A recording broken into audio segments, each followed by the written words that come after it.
cristianos valientes alcemos nuestro canto con viva emoción. Amigos y amigas de Patria para Siempre y Patria para Todos.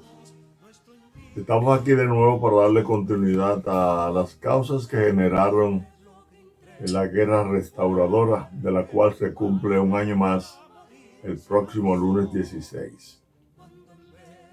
Realmente, como hemos venido analizando, son muchos los factores que se juntaron para que se produjera la anexión.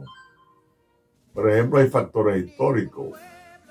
El factor histórico es el que hemos planteado de que durante más de 3 siglos la cultura de la monarquía española como centro de gobierno de la isla creó una cultura de el poder de dominación coercitivo, donde de una manera u otra había una dirección jerarquizada del mando y donde el monarca, el rey, era lo más grande, porque para los reyes de entonces el mandato no provenía de la sociedad, sino venía de Dios, y la sociedad tenía que respetar todas las disposiciones del monarca.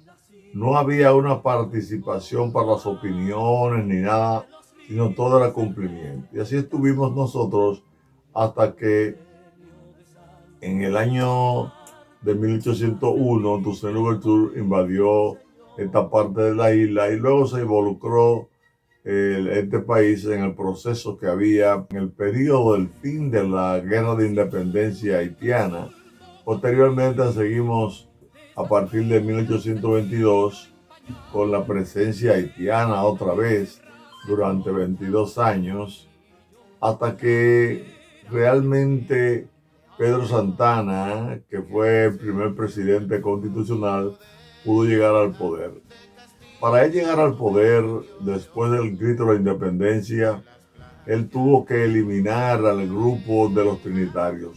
Envió a Duarte y todo su grupo hacia el exterior. Ya en septiembre de 1844, los trinitarios como grupo estaban disueltos. La conspiración comienza cuando se inicia el gobierno de Santana el 13 de noviembre de 1844, terminando esa conspiración de los trinitarios con el fusilamiento de María Trinidad Sánchez el 27 de febrero de 1845. Vimos también que a partir de junio de 1845, el general Pierrot invadió al país y ahí se produjeron las batallas de la Estrelleta y Bel-Air, donde el comandante del país, Santana, que salió otra vez vencedor, el país salió vencedor, como salió en la batalla del 30 y del 19 de marzo de 1844, entiéndase el año anterior. Luego se pasaron un par de años sin las invasiones, pero las contradicciones internas entre Santana y la iglesia, Santana y parte de los liberales, Santana y el Congreso, Santana y Manuel Jiménez, que fue puesto presidente por el mismo Santana en 1848. Todas esas contradicciones también forman parte de los factores causantes de la anexión a España, que trae como respuesta la guerra restauradora. Seguimos esas contradicciones que se dan entre los amigos que luego se convierten en enemigos, bueno, como los trinitarios y los conservadores, que comenzaron la independencia pero se separaron con los procesos que ya hemos planteado, y luego el mismo Manuel Jiménez termina participando en una guerra civil contra Santana, ganando Santana, después que Santana había ayudado a vencer en la batalla de las Carreras las tropas del general Soulouque, que era el presidente de Haití. En el 1850 ya Buenaventura está en el poder, que comienza en agosto del 1849 y termina en el 1853 en el primer traspaso de mando que hubo en el país de 2 de 3 que hubieron antes de 1978, que Balaguer le pasó el mando a Antonio Guzmán. No había habido traspaso de mando, ese fue el primero. Báez y Santana terminaron también enemistados. Santana expulsó a Báez del país cuando gana y toma el poder en febrero de 1853. Báez conspira junto al cónsul Ignacio María Segovia para derrocar a Santana y lo derroca. Báez llega al poder y cuando llega al poder de nuevo, termina no solamente enviando a Santana hacia el exterior y su grupo, sino que le hace un fraude a los tabacaleros del Cibao, y estos se levantan a partir del 7 de julio de 1857 en lo que se conoce como la Revolución Tabacalera. Como se ve, son una serie de contradicciones que se van dando en el orden político, en el orden militar, pero también en el orden económico.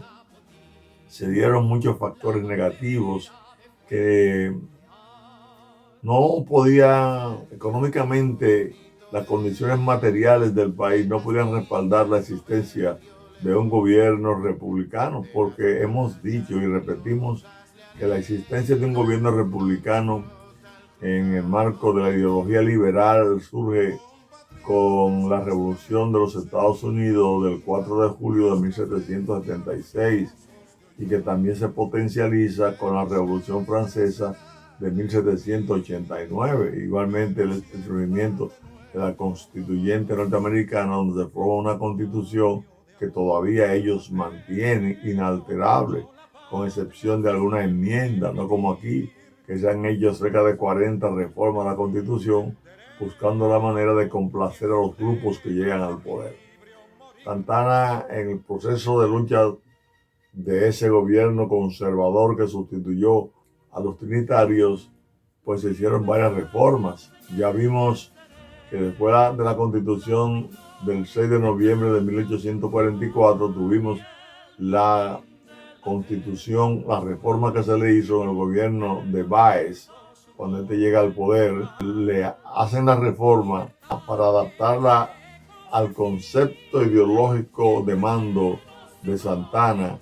Posteriormente, durante la revolución de los tabacaleros, se reformó la constitución y se promulgó la constitución de Moca, una constitución del 19 de febrero de 1858 que sirvió de modelo para un gobierno liberal, pero que tan pronto Santana se une a las tropas de la revolución tabacalera que encabezaba Francisco Vidó, entonces él, al vencer, como narramos en la pasada entrega, al contribuir a vencer las tropas de Báez y terminar él ocupando la capital, al ocuparla rechaza entonces la reforma que se había hecho en Moca en ese proceso y lucha para que se respete la constitución que él había promulgado durante su mandato.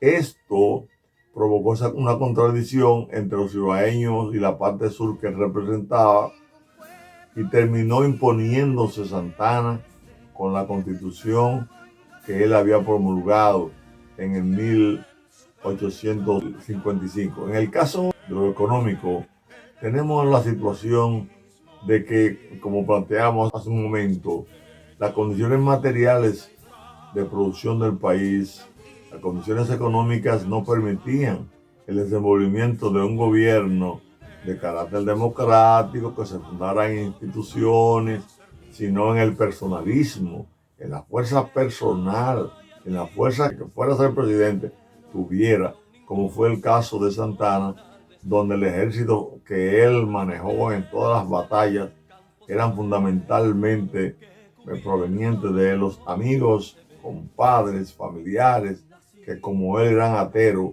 y sus peones pasaron a formar parte de ese ejército que se convirtió en un ejército liberador del país, porque todas las batallas fueron ganadas. También hay que entender que esa debilidad económica que vive el país comienza desde el principio de la independencia nacional. Cuando Santana llega al poder, lo que hay en la Caja del Tesoro Público de la Nación de una cantidad de pírrica de dinero que dejan los haitianos, consistente en 6.068 pesos fuertes con 64 centavos y 5.093 pesos dominicanos con 77 centavos. Ya antes de terminar el año, el grupo del gobierno le debía más de 12.000 pesos a los comerciantes, pesos fuertes a los comerciantes del país, que se lo prestaron al gobierno también con intereses, y más de 95.571 pesos con 77 centavos, pesos dominicanos, pesos inorgánicos. Las emisiones de dinero inorgánico que se hicieron en el país, ya en el 1860, estando Santana en el poder, habían ascendido a 23. Había más de 42 millones de pesos del grupo del Cibao, más de 59 millones de pesos del grupo de Santana. Todas esas emisiones hicieron que el peso fuerte se colocara en un momento a 4.750 pesos dominicanos por un fuerte. Una devaluación extraordinaria. También tenemos como un factor que determina la anexión, tenemos la intención de los países grandes como era Francia, Inglaterra, Estados Unidos, España, que todavía entendía que podía reclamar la parte oriental de la isla. Todos esos países grandes estaban por encima de la decisión del país, porque la debilidad que teníamos era tan grande que dependíamos grandemente de lo que eran las relaciones económicas que se estaban llevando a cabo, de importación y exportación. Todas esas presiones, más la idea de que los Estados Unidos podía, como hizo en Nicaragua, también intervenir, como hizo un grupo de aventureros americanos en 1860 que tomaron la isla de Alta Vela, y esa isla estaba llena de guano, y esos guanos fueron utilizados por esos aventureros norteamericanos. Pues también Santana tenía toda esa presión como presidente despótico que era, entonces insistió en hacer la anexión, porque también los haitianos querían invadir. Jeffra, que era el presidente en ese momento, quería invadir al país si los norteamericanos, este país le entregaba, por ejemplo, a Estados Unidos o a Francia la península de Samaná, porque los haitianos no querían que volviera a la esclavitud. Y todavía Estados Unidos, por ejemplo, no había hecho la guerra de secesión que hizo en 1861 durante el gobierno de Abraham Lincoln, sino que al no darse, era un país esclavista. Y esto provocó la amenaza de Haití para atacar. Ante toda esa situación, toda esa presión que había y ese criterio que tenía Santana y el grupo de conservadores de que la República Dominicana no podía existir como nación si no era bajo el protectorado de un país grande, hizo que él lograra el 18 de marzo de 1861 la anexión a España. España se anexa al país, pero entonces cuando llegan las tropas españolas y se hace una administración dirigida bajo la metrópolis, bajo España, muchas cosas cambian. Lo que se le había ofrecido a Santana no se le concedió. La situación que se dio con la misma iglesia, habían los sacerdotes que habían aquí, dictaban mucho de ser lo que era la iglesia en España. La forma en que se mostraban los soldados españoles cuando en medio de un camino ellos, las cargas que se llevaban, por ejemplo, a vender para Puerto Plata, en mulo, caballo, bueno, pues ellos apiaban todo eso y tomaban los animales y se iban, y se les perdía entonces la producción que se iba a vender a los productores del Cibao. por ejemplo, que es lo que más producían. Todas estas cosas provocó de una vez el levantamiento de diferentes sectores. José Contreras se levanta, 1861, en ese mismo año. Viene también la alianza del padre Meriño con Eusebio Mansueta también para pronunciarse. Viene la invasión de Francisco de Rosario Sánchez, que es apresado en el cercado y que entonces es fusilado el 4 de julio de ese año por traicionar la patria, cuando era todo contrario, por liberar la patria. Y ese malestar que se produjo es fruto de que no fue el país la gran mayoría que pidió la anexión, fue Santana que se la arregló con el poder que tenía para aparentar que el país había respaldado la anexión. La respuesta fue las diferentes sublevaciones, hasta que el 16 de agosto se da el grito de Capotillo, y en ese grito de Capotillo se lanzan a luchar por la restitución de la independencia de la República, por la restauración de la independencia de la República. Esa lucha duró hasta que tuvo que capitular España ya en marzo de 1865, y termina esa lucha armada y se comienzan las negociaciones para que el 10 de julio ya no quedara un solo soldado de España en el país. Y con ello el triunfo que se había dado bajo la espada que se inició con Santiago Rodríguez y termina enarbolada de manera triunfal por Gregorio Luperón. Esas cosas hay que entenderlas, hay que estudiarlas, hay que saberlas. Saber que hay una coincidencia, que el día que Santana pide la anexión a España coincide con el día que el grupo del Gobierno de Reconstrucción Nacional que dirigía Inver Barrera, pues ese mismo día fue que 27 de abril coinciden las dos. El 27 de abril de 1860 se produce ese pedido de anexión por parte del Grupo de Santana. El 27 de febrero de 1965 se produce la solicitud firmada por el coronel Benoit para que los Estados Unidos invadan.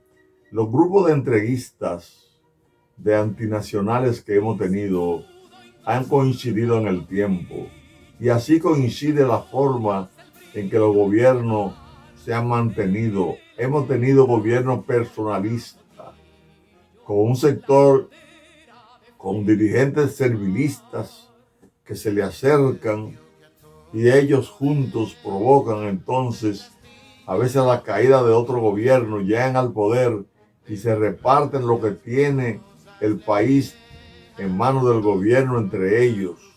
Y eso crea una cadena de adhesiones hacia ese nuevo gobierno, el gobierno que va a surgir, para ellos usufructuar lo que hay en el país, como ocurrió ahora, que se está mirando en los juicios que se están llevando a cabo, cómo sectores que estaban en el gobierno se hicieron multimillonarios a costa de manejar los recursos del Estado a su favor, y no en base a como lo plantea la Constitución, con el control y la supervisión requerida para que se pueda manejar lo económico en función del desarrollo humano, y que se pueda llevar a cabo la redistribución de los recursos que el Estado maneja como consecuencia del patrimonio tradicional del pueblo, así como de los impuestos que paga cada persona, en particular los empresarios, importadores, exportadores y productores en sentido general. Nosotros entendemos entonces que la historia hay que verla, y repetimos que es importante que las personas que escuchen lo que estamos planteando se adhieran a esta tendencia, la tendencia de la investigación, la tendencia inclusive de aclarar cosas con nosotros, para que podamos crecer en un ideario patriótico nacional que sea institucionalista, que rechace la existencia del caudillismo y de los gobiernos personales. Los gobiernos personales se oponen a los gobiernos institucionales.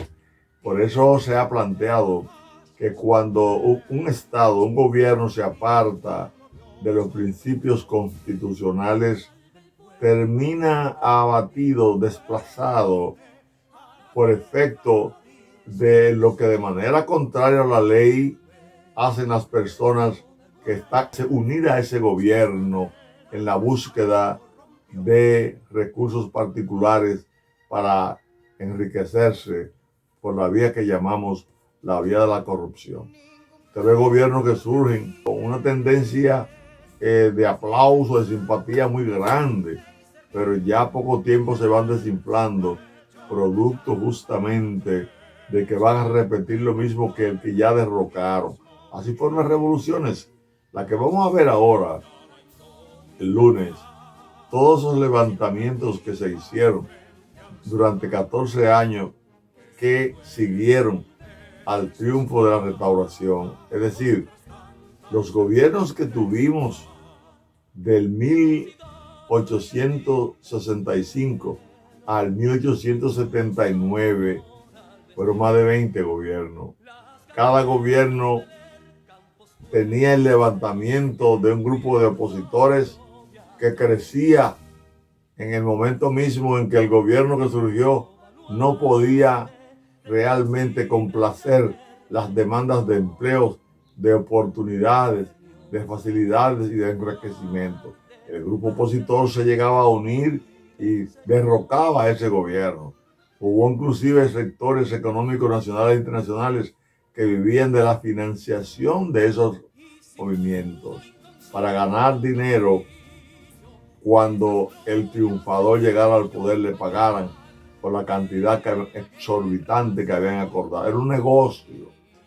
De esos negocios, de esos movimientos, de esos levantamientos que se dieron en el país, que provocaron inclusive que llegara en el 1887, enero del 87, comenzara la dictadura sangrienta de Lili, producto de toda la anarquía que se dio. Nosotros vamos a hablar de eso el próximo lunes 16. Les invitamos a que nos escuchen con un criterio bien crítico para que ese ideario nacional patriótico se vaya fortaleciendo en la medida en que todos opinemos, todos investiguemos, seamos receptivos a recibir cualquier tipo de crítica, porque cuando hacemos este trabajo nos exponemos a que a alguien no le guste, pero qué bueno que ese alguien que no le guste responda. Y entonces cuando hablamos 2, 3, 4, 5, otros se van enriqueciendo en su acervo histórico, patriótico, y cuando viene a ver tenemos una sociedad que aspira a que esté gobernado por la institucionalidad y no por las apetencias personales de los grupos en el poder. Algún día entonces tendremos gobiernos con poderes separados que puedan servir uno de contrapeso al otro para que la naturaleza humana, conformada por la envidia, el egoísmo, no se haga dueño de lo que el país produce y termine haciendo lo que se ha producido en este país que hoy todos estamos conociendo. En términos generales, tenemos que luchar por una sociedad donde el Estado se institucionalice. Pero para eso hay que conocer la historia y hay que conocer la Constitución y las leyes vinculadas al proceso electoral, básicamente. Así que, con la aspiración de que aquí se haga lo que hay que hacer siempre, que es que se cumpla con la ley, nosotros nos vamos a juntar el próximo lunes 16. Bendiciones y gracias por estar con nosotros. Mientras llenos de noble ansiedad, nuestros campos de gloria repiten: libertad, libertad, libertad.